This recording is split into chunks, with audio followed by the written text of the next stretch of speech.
Train how you play. I'm sure you guys have probably heard some form of this expression before. You might hear something like, when am I ever going to do a perfect back squat on the football field? Or I'm never going to need a bench press when I'm in a swimming competition. So athletes will ditch the stuff that works.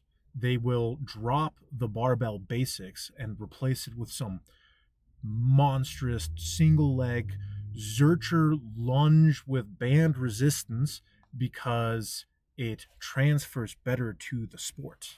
And this is a concept called dynamic correspondence. Dynamic correspondence is the train how you play logic taken to the extreme. The argument is that in order for a movement to be useful, it has to mimic the position, the task, or the skill as perfectly as possible. If the movement doesn't look like the sport, then it's just useless. And that's where you hear the logic of, I'm never going to need a bench press when I'm swimming. Now, while the logic sounds reasonable, it's also kind of a trap. I can use a personal example as to why I think this is to some extent a logical fallacy, and that is using firefighting or working as a first responder. Now, I volunteer at a fire department, and long terms have a goal to become a firefighter, and I get to see and train alongside some firefighters and get to kind of watch their training. And this is a logic that I've seen a lot, especially in this field. This idea that, well, we're not squatting and benching, all those preppy, pretty boy muscles aren't going to help you while you're out there cooking alive in a fire, boy. You gotta train like a firefighter. You can't be training like a power lifter or like a bodybuilder. And while I do agree with that to some extent, they kind of take the logic to an extreme. And I'll often see certain training that is just due to trying to follow this idea of like you need to train firefighting specific skills. It just kind of leads to very ineffective training. People are going to be putting on bunker gear and SCBAs and doing med ball slams, or they're doing a bunch of jumping lunges with freaking hoses strapped on their shoulder or something like that.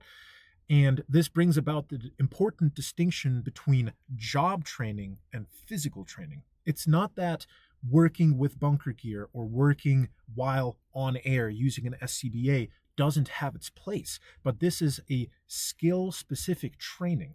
Skill training is different than physical training when it comes to something like firefighting.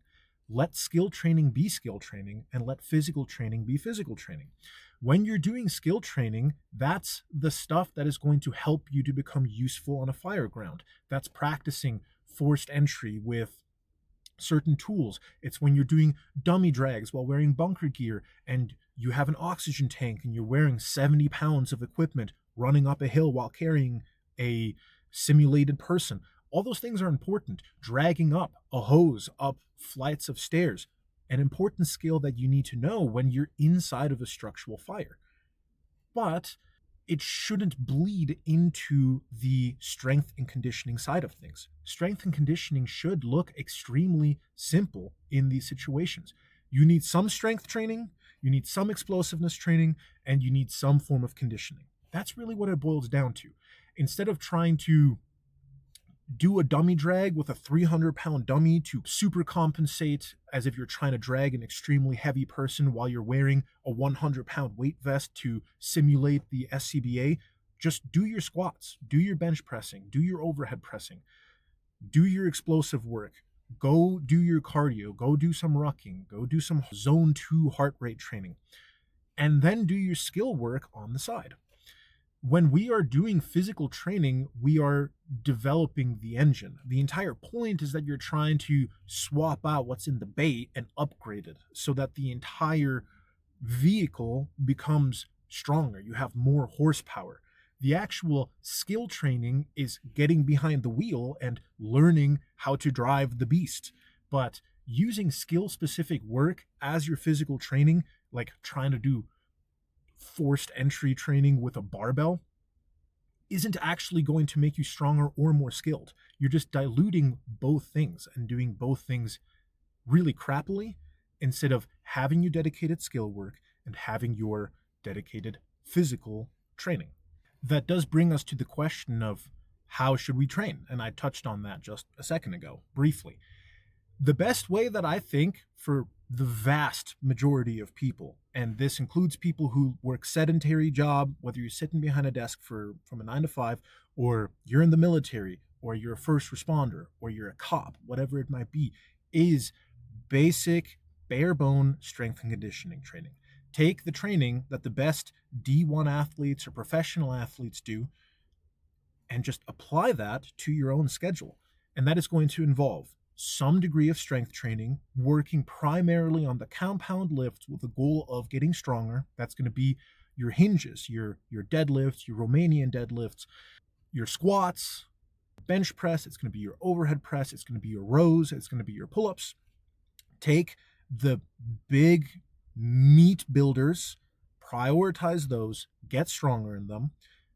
Then you also have your explosiveness work.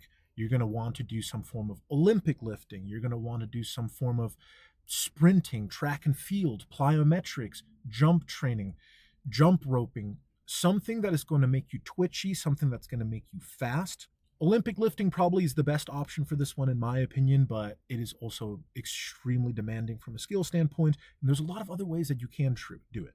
You can do tire flips explosively. You can do sandbag tosses or sandbag to shoulders with a heavy sandbag and do that for low reps and maximal intent on speed. Trap bar jumps are other good alternatives. Something that's going to make you into an athletic weapon and not just a forklift.